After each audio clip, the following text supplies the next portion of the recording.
Srirama digital వారి city news కు స్వాగతం. నారుమడి నుంచి పంట అమ్మకం వరకు ప్రతి దశలో రైతుకు అండగా ఉంటూ అవసరమైన సలహాలు సూచనలు అందజేసి రైతు లాభదాయక సాగు చేసే దిశగా వ్యవసాయ అధికారులను ఆదేశించారు పెద్దపల్లి జిల్లా కలెక్టర్ ముజామిల్ ఖాన్. పెద్దపల్లి జిల్లా చందపల్లిలో వరి నాట్లు వేస్తున్న రైతుల పొలాలను పరిశీలించి వ్యవసాయంలో నారుమడి దగ్గర నుంచి రైతులు పంట కోసి అమ్మకం చేసే వరకు ప్రతి దశలో రైతులకు అందుబాటులో ఉంటూ వారికి అవసరమైన సలహాలు సూచనలు అందజేస్తూ అధిక లాభం పొందే విధంగా సంబంధిత అధికారులు పనిచేయాలని జిల్లా కలెక్టర్ పేర్కొన్నారు. నాట్లు వేయడానికి ఎంత పెట్టుబడి అవుతుంది, పంటకు రోగాలు వస్తే వాడే పురుగుల మందులు, ఎరువుల లభ్యత, పురుగుల మందుల లభ్యత, పంట దిగుబడి, కొనుగోలు కేంద్రాల ఏర్పాటు, ధాన్యం మిల్లుల తరలింపు, రైతులకు జరిగే చెల్లింపు తదితర ప్రతి దశలో రైతులకు అండగా ఉంటూ అవసరమైన సలహాలు సూచనలు అందజేయాలని అన్నారు కలెక్టర్ ముజామిల్ ఖాన్.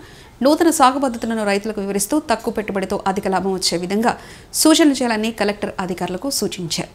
పంట కొనుగోలు సమయంలో వరి ధాన్యం తరుగు గురి కాకుండా చర్యలు తీసుకుంటామని కలెక్టర్ రైతులకు తెలిపారు. అనంతరం జిల్లా కలెక్టర్ రైతులతో కలిసి పొలంలో వరి నాట్లు నాటారు.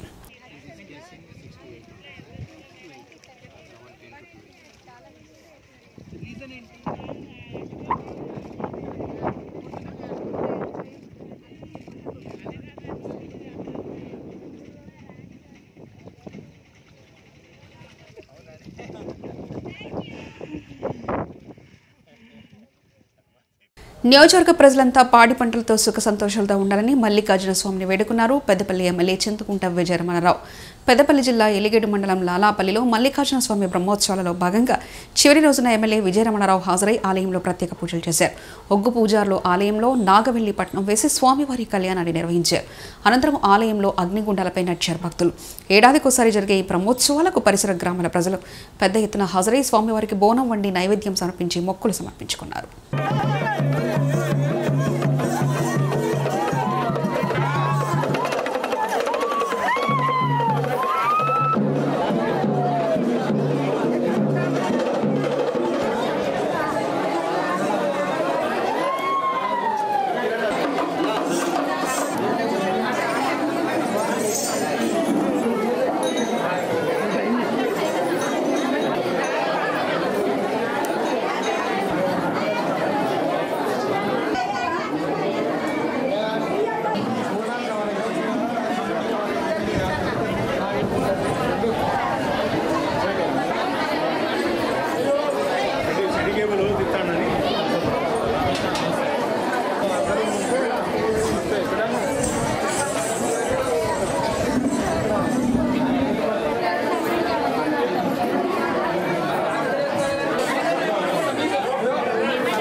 లాలాపల్లి గ్రామంలో గత 4 రోజుల నుంచి శ్రీ మల్లికార్జున స్వామి బ్రహ్మోత్సవాలు అంగరంగ వైభవంగా నిర్వహించడం జరుగుతుంది.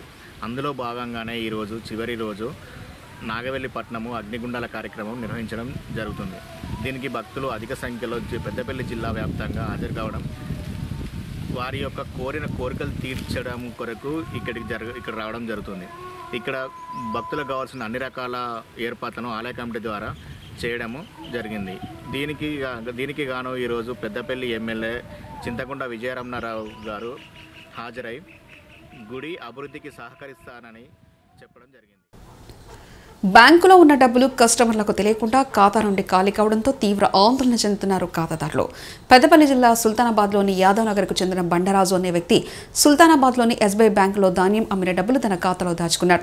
అయితే రాజుకు తెలియకుండానే ₹1,00,000 ఖాతా నుండి తన ప్రేమ లేకుండానే కట్ అయిపోయాయి. అయితే తన మొబైల్కి చివరిసారి ₹10,000 కట్ అయినప్పుడు మెసేజ్ చూశాడు. తనకు తెలియకుండా ఎలా కట్ అయ్యాయని బ్యాంకు అధికారులను అడగడంతో తమ్ము వేసి నువ్వు డ్రా చేసుకున్నావని అన్నారట. మొత్తం ₹1,00,000 కట్ అయినట్లు తెలియడంతో రాజు ఒక్కసారిగా అవక్కయ్యాడు. అయితే బ్యాంకు అధికారులు సైబర్ క్రైమ్లో కంప్లైంట్ చేసుకోవాలని చెప్పారట. అయితే ఈ మధ్య రేషన్ రైస్ కోసం అలాగే రిజిస్ట్రేషన్ ఆఫీస్లో గ్యాస్ ఈకేవైసీ కోసం ఆధార్ తమ్ముడు వేస్తున్నారు. ఈ నేపథ్యంలో కొంతమంది తమ్ము డేటాతో పలు బ్యాంకులోని డబ్బును ఆన్లైన్లో డ్రా చేసుకున్నట్లు తెలుస్తుంది. ఇప్పటికైనా సంబంధిత అధికారులు బ్యాంకు ఖాతాలో ఉన్న డబ్బులు ఖాళీ కాకుండా చూడాలని కస్టమర్లు డిమాండ్ చేస్తున్నారు. నేను మొన్న